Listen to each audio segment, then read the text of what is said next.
കുംഭമേളയിലെ തിക്കിലും തിരക്കിലും പെട്ട് ഏതാണ്ട് 30-ലധികം പേർ മരിച്ചു എന്നുള്ള ദാരുണമായ സംഭവം ഇപ്പോൾ വിവിധ ഏജൻസികൾ അന്വേഷിച്ചു വരികയാണ്. യോഗി ആദിത്യനാഥ് സർക്കാർ ഇക്കാര്യത്തിൽ ജുഡീഷ്യൽ അന്വേഷണവും പ്രഖ്യാപിച്ചിട്ടുണ്ട്. കേന്ദ്ര ഏജൻസികളുടെ അടക്കമുള്ള അന്വേഷണത്തിൽ ചില ഞെട്ടിക്കുന്ന വിവരങ്ങൾ പുറത്തു വരുന്നതായിട്ട് സൂചനയുണ്ട്.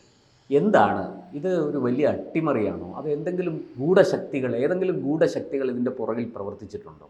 എന്താണ് ഇത് സംബന്ധിച്ച വിവരങ്ങൾ? പ്രശാന്ത്, കുംഭമേള എന്ന് കേൾക്കുമ്പോൾ BJPയുടെ സ്വകാര്യ സ്വത്താണ് ഈ കുംഭമേള എന്നാണ് പലരും വിചാരിക്കുന്നത്. BJP എന്തോ ലക്ഷ്യമിട്ട് നടത്തുന്ന എന്തോ സംഭവമാണ് കുംഭമേള എന്നാണ് പലരും വിചാരിക്കുന്നത്. BJPയുടെ സ്വകാര്യ സ്വത്തൊന്നും അല്ല കുംഭമേള. BJPയും RSSും ഒക്കെ ജനിക്കുന്നതിനും സഹസ്രാബ്ദങ്ങൾക്ക് മുമ്പ് ആരംഭിച്ചതാണ് കുംഭമേള. തീർച്ചയായിട്ടും അതാണ്. എനിക്ക് ഈ പ്രശാന്ത് ഏട്ടൻ്റെ അത്ര അറിവ് ഈ കുംഭമേളയിലില്ല. തുടക്കത്തിലേ ഞാനങ്ങ് പറയട്ടെ, ഇതുമായി ബന്ധപ്പെട്ട് പ്രശാന്ത് ഏട്ടനുമായി താരതമ്യം ചെയ്യരുത് എന്നെ പ്രേക്ഷകർ. പ്രശാന്ത് ഏട്ടനെക്കാൾ കുറച്ചുകൂടി ഇക്കാര്യത്തിൽ വിജ്ഞാനം കൂടുതലുള്ള ആളാണ്. അപ്പോൾ BJPയുടെ ഒരു സ്വകാര്യ സ്വത്തല്ല. പക്ഷേ ഈ BJP അല്ലെങ്കിൽ യോഗി ആദിത്യനാഥാണ് ഉത്തർപ്രദേശ് മുഖ്യമന്ത്രി ആയതുകൊണ്ട് ചില മാപ്രകളടക്കം, ചില രാജ്യവിരുദ്ധമായി സംസാരിക്കുന്ന ചിലരടക്കം പറയുന്നത് കുംഭമേള BJPയുടെ രാഷ്ട്രീയ പല ലക്ഷ്യത്തിന് വേണ്ടി BJP ഉപയോഗിക്കുന്നതാണ്. എന്തിനാണ് കുംഭമേളയുടെ ആവശ്യം? കുംഭമേളയിൽ കുളിച്ചാൽ പിന്നെ എന്താ പട്ടിണി ഇല്ലാതെ ആകുമോ എന്നാണ് കോൺഗ്രസിന്റെ ദേശീയ അധ്യക്ഷൻ മല്ലികാർജുൻ ഖാർഗെ ചോദിച്ചത്. പക്ഷെ അഖിലേഷ് യാദവ് വരെ വന്ന് അവിടെ മുങ്ങിക്കുളിച്ച് വെള്ളം കുടിച്ചിട്ട് പോകുന്ന കാഴ്ചകളുണ്ട്. എന്തിനേറെ പറഞ്ഞ ഇന്ത്യ പ്രധാനമന്ത്രി നരേന്ദ്രമോദി വരെ വന്ന് മുങ്ങിക്കുളിച്ച് ഗംഗയിലെ വെള്ളം കുടിച്ചിട്ടാണ് അദ്ദേഹം പോയത്. അപ്പോ ഇതൊരു വൈവിധ്യമാർന്ന സംസ്കാരമാണ്. 48 കോടി ജനങ്ങൾ ഒരുമിച്ച് ഒരു സ്ഥലത്ത് വരുന്നു എന്ന് പറയുന്നതും ഇന്ത്യയെ ലോകം തന്നെ ഉറ്റുനോക്കുന്ന തരത്തിലേക്ക് മാറ്റുന്നു എന്ന് പറയുന്നതും ഇസ്ലാമിക രാജ്യങ്ങൾ ഉൾപ്പെടെ കുംഭമേളയെ ഇരു കൈയും നീട്ടി സ്വീകരിക്കുന്നു എന്ന് പറയുന്നതും മനുഷ്യൻ ഇത്രേ ഉള്ളൂ. ഇതിനപ്പുറം മനുഷ്യൻ എത്ര അഹങ്കരിച്ചാലും എത്ര പണത്തിന്റെ പിന്നാലെ പോയാലും അതൊക്കെ ഒരു നിമിഷത്തെ കാര്യങ്ങൾ മാത്രമാണ്. ഇതാണ് മനുഷ്യൻ എന്ന് കാണിച്ചു തരുന്ന ഒരു എന്താ പറയുക, ഒരു റിയലായ ഒരു സംഭവമാണ് കുംഭമേള എന്ന് എനിക്ക് മനസ്സിലായിട്ടുള്ളത്. അവിടെ പലരും തുണി ഉടുക്കുന്നില്ല എന്ന് പറയുന്നു. അത്തരം പറയുന്നവരോട് ഈ ഓരോ ബീച്ചുകളിൽ നമ്മൾ ബീച്ചിലൊക്കെ ആഘോഷിക്കാൻ പോലെ ബിക്കിനി ഇട്ടുകൊണ്ട് ആളുകൾ നടക്കുന്നു. ഇത് പ്രശ്നമില്ല. സന്യാസിമാർ തുണിയില്ലാതെ നടക്കുന്നു. ഇതൊക്കെയാണ് പലരുടെയും പ്രശ്നങ്ങൾ എന്ന് പറയുന്നത്.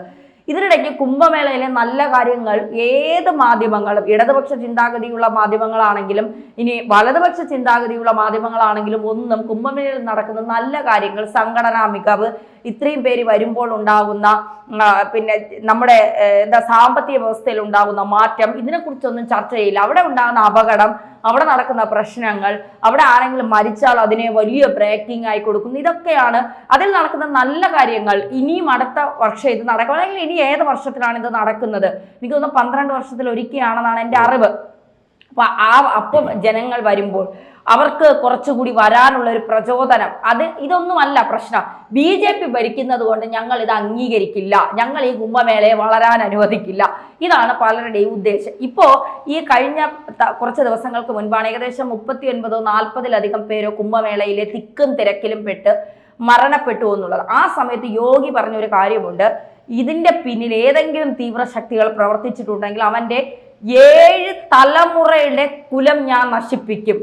ആ തരത്തിലേക്ക് എന്നെ നീക്കരുത്. നിങ്ങൾ ഒരു തരത്തിലുമുള്ള ഭീകരരെ ഇതിൻ്റെ അകത്ത് കയറ്റിക്കൊണ്ട് ഏതെങ്കിലും സംഘടന പ്രവർത്തിച്ചാൽ ഞാൻ നോക്കിയിരിക്കുമെന്ന് നിങ്ങൾ വിചാരിക്കരുത് എന്ന് യോഗി ശക്തമായ നിർദ്ദേശം നൽകിയിരുന്നു, മുന്നറിയിപ്പ് നൽകിയിരുന്നു. പക്ഷെ ആ മുന്നറിയിപ്പൊക്കെ കാറ്റിൽ പറത്തിക്കൊണ്ടാണ് ഈ ചെങ്കൊടിയുമായി ഇതിനു മുൻപ് തന്നെ അവിടെ ടെന്റ് അടിച്ചുകൊണ്ട് പലരും ഉണ്ടായിരുന്നു.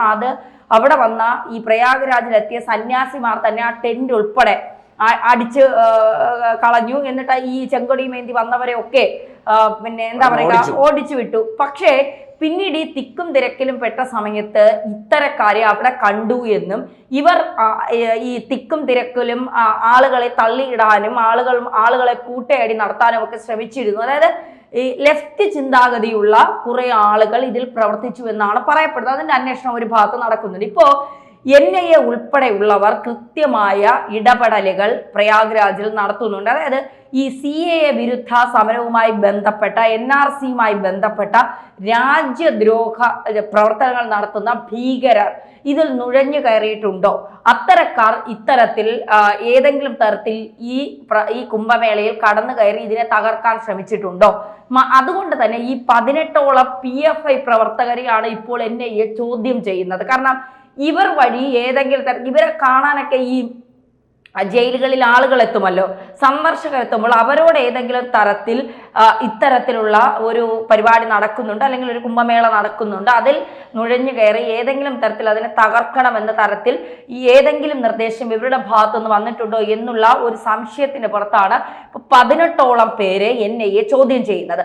മാത്രമല്ല ഈ കേരളം, തമിഴ്നാട്, കർണാടക ഉൾപ്പെടെയുള്ള സ്ഥലങ്ങളിൽ NIA അന്വേഷണം വ്യാപിച്ചിട്ടുമുണ്ട്. അതായത് കേരളത്തിൽ നിന്നുള്ള ആളുകൾ തീവ്രവാദ ചിന്താഗതിയുള്ള മനസ്സുള്ള കുംഭമേളയെ തകർക്കണമെന്ന് ആഗ്രഹിക്കുന്നവർ ഈ പ്രയാഗ്രാജിലെത്തിയിട്ടുണ്ടോ, പ്രയാഗ്രാജിലെത്തി ഇതിനെ തകർക്കാനുള്ള ശ്രമങ്ങൾ നടത്തിയിട്ടുണ്ടോ എന്നുള്ളതാണ് കൃത്യമായി അന്വേഷിക്കുന്നത്. അതെ, ധന്യ പറഞ്ഞത് വളരെ ശരിയാണ്. കാരണം സ്ലീപ്പർ സെല്ലുകളുടെ അട്ടിമറി കുംഭമേളയിൽ ഉണ്ടാകാൻ സാധ്യതയുണ്ട് എന്നൊരു മുന്നറിയിപ്പ് വളരെ നേരത്തെ തന്നെ കൊടുത്തിരുന്നു, ഈ രഹസ്യാന്വേഷണ വിഭാഗം കൊടുത്തിരുന്നു. അപ്പോൾ അത് നേരിടാനുള്ള, അല്ലെങ്കിൽ ആ അട്ടിമറിയെ തടയാനുള്ള നീക്കങ്ങൾ, നടപടികൾ ഒക്കെ UP സർക്കാർ സ്വീകരിച്ചിരുന്നു, കേന്ദ്ര ഏജൻസികൾ സ്വീകരിച്ചിരുന്നു. പക്ഷേ എന്നിട്ടും ഇത് സംഭവിച്ചു എന്നുള്ളതാണ്. അപ്പോൾ അതുകൊണ്ട് അന്വേഷണം വളരെ ജാഗ്രതയോടെ മുന്നോട്ട് പോകുന്നു എന്ന് തന്നെയാണ് നമുക്ക് കിട്ടുന്ന വിവരം.